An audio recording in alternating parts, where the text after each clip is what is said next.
Transition words and phrases matter a lot. Let's take a look at these two sentences. At first, I loved dogs, compared to first, I loved dogs.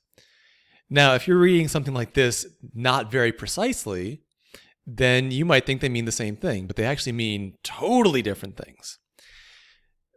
Transition words and phrases are going to let you know an author's overall intention, their agenda, their bias, the purpose of their argument, all that kind of stuff.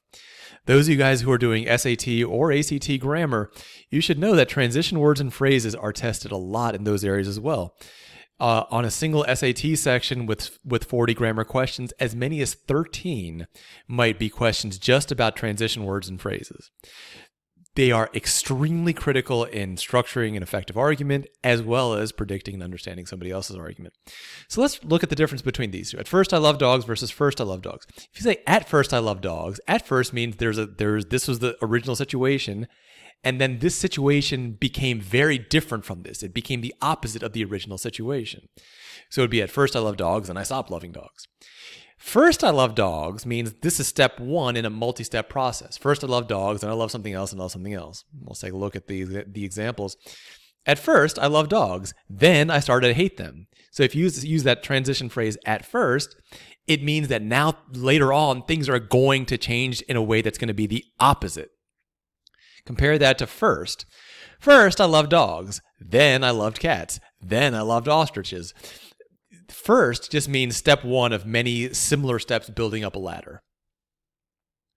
Now, let's take a look at a couple more examples. At first, I was afraid of bees. That means that at first I was afraid of bees, and then later on I was no longer afraid of bees. That's where this is going.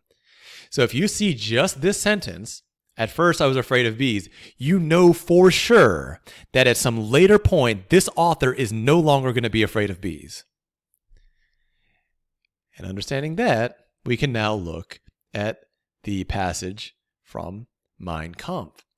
At first, I only saw the religious aspect of the Jew, and for reasons of human tolerance, I maintained my opposition to religious attacks. Now, without this at first, it's not necessarily as obvious that his position is going to change. If you didn't know that Hitler had written this, obviously, right? But when he says at first, I only saw the religious aspect and maintained my opposition to religious attacks, that means then later on, this is going to change. This at first lets you know that this position, this initial view that he had, is going to become the opposite of what it originally was.